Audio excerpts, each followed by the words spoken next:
Bak kata pepatah, tak kenal maka tak cinta. Hai kawan-kawan, salam sejahtera. Saya Lincoln Wishinhao, berumur 10 tahun.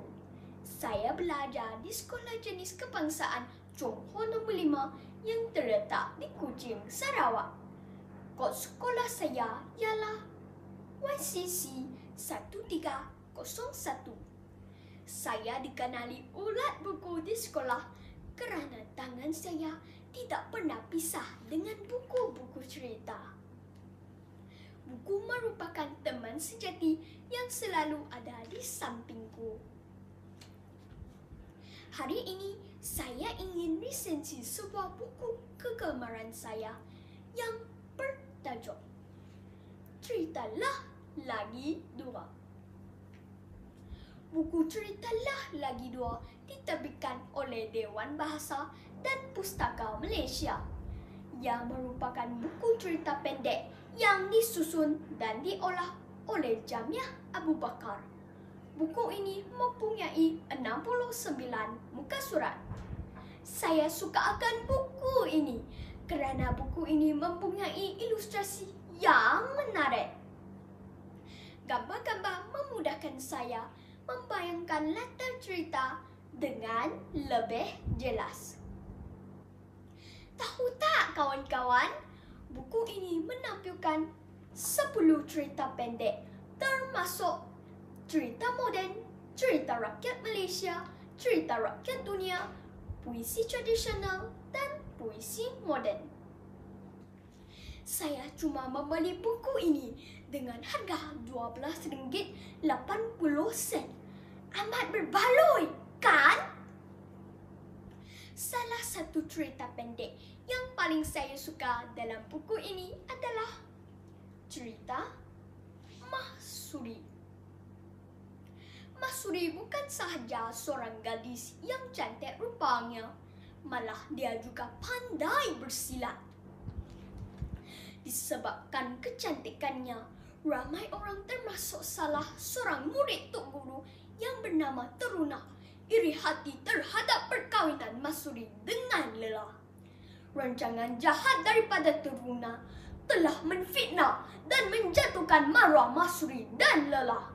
Akhirnya, Mahsuri dihukum mati tanpa dosa yang sebenarnya. Cerita Mahsuri menunjukkan nilai kesetiaan dan kejujuran sebagai seorang isteri di mana Mahsuri sanggup menunggu ketibaan kapal suaminya walaupun tibanya lewat malam.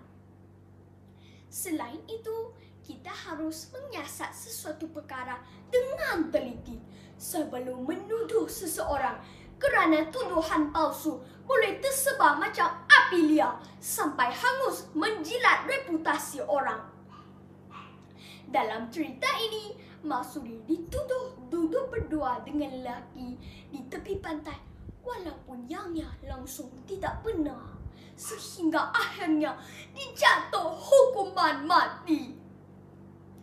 Ingat ya, janganlah kita menyalahgunakan kuasa semata-mata untuk kebaikan diri sendiri.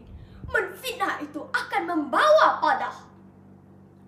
Cerita ini sangat mengasyikkan. Secara jujur, berulang kali saya membacanya tetap tidak jemu. Saya ingin mencadangkan bahawa buku cerita ini agar diterbitkan dalam bentuk video animasi supaya ia lebih menarik minat pembaca. Secara keseluruhan, siri Ceritalah Lagi Dua adalah buku cerita yang amat bagus dan menarik untuk dibaca oleh semua lapisan masyarakat. Buku ini menjadi pilihan yang baik untuk semua orang kerana ia memberikan hiburan dan pengajaran nilai-nilai moral yang penting dalam kehidupan kita seharian.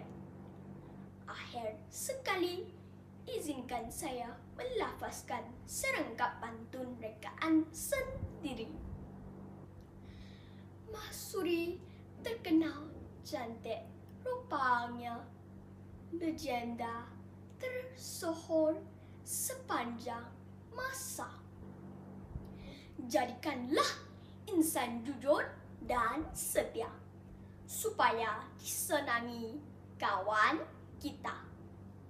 Sekian, terima kasih.